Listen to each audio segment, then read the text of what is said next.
Olá, meu nome é Roberto, sou aluno de Engenharia Mecânica da Universidade de Brasília e hoje vim apresentar um pouco sobre o meu projeto de iniciação científica.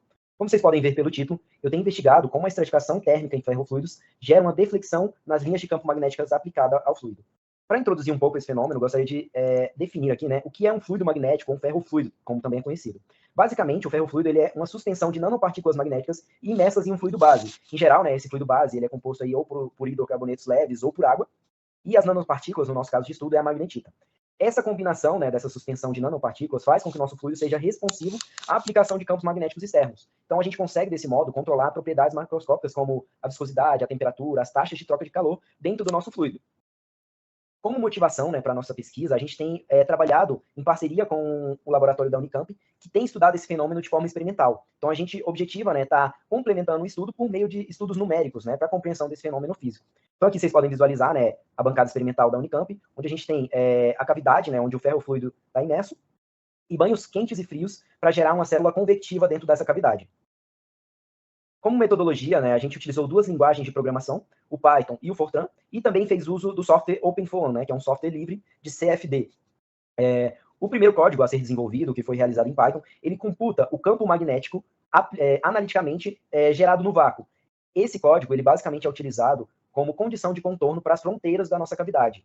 O segundo código que foi desenvolvido, ele basicamente calcula o campo potencial magnético dentro da cavidade. Como a gente sabe, o campo magnético ele é irrotacional e conservativo. Desse modo, a gente consegue computá-lo por meio de um campo escalar do seu potencial.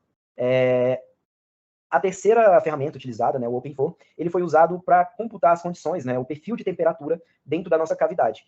Também foi utilizado, para efeito de estudo, um campo linearmente estratificado para a gente conseguir realizar uma comparação entre essas duas distribuições de temperatura. Agora, entendendo um pouco melhor as condições de contorno magnéticas, como a gente havia falado, a gente computou analiticamente o campo magnético aplicado ao vácuo. Esse campo magnético, aqui denotado por H, ele tinha uma componente tangencial e normal, e essa componente normal, ela foi utilizada como sendo a derivada na fronteira do nosso potencial magnético. Vale ressaltar também que a combinação utilizada experimentalmente, ela necessita da sobreposição de 3 ímãs, como vocês podem visualizar aqui nessa imagem. Então, foi realizada a sobreposição dos campos aplicados por 3 ímãs como condição de fronteira para o nosso problema.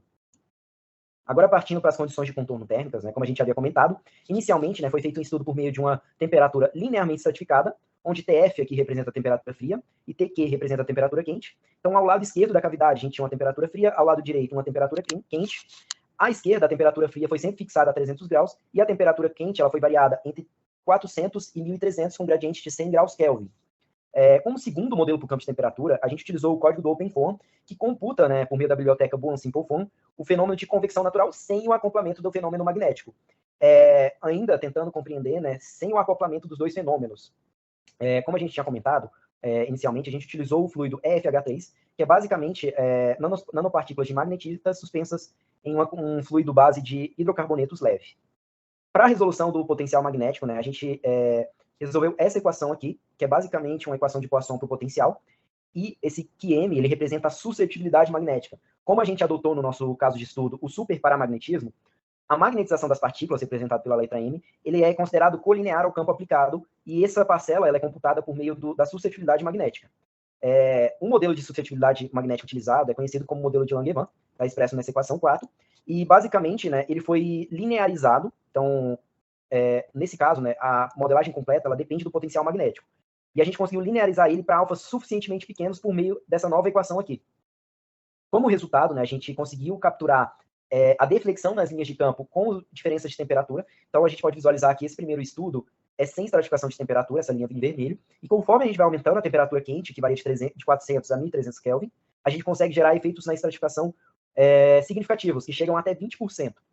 A gente também pode visualizar que próximo ao lado frio da cavidade, a gente tem os efeitos mais intensos do que do lado quente. Isso pode ser compreendido porque na região de menor temperatura, os efeitos brownianos ali de agitação nas partículas, devido à temperatura, eles são menos intensos. E isso faz com que os efeitos magnéticos se sobreponham.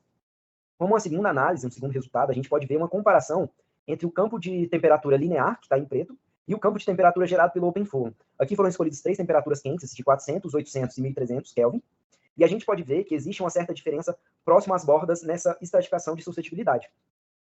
Isso pode ser entendido devido ao efeito de borda gerado na convecção natural, um efeito comumente apresentado. Finalizo por aqui, agradeço a atenção de todos. Queria deixar meus agradecimentos aí ao professor Rafael Gado, meu orientador, e o orientador Ciro Alegretti, da Universidade de Campinas.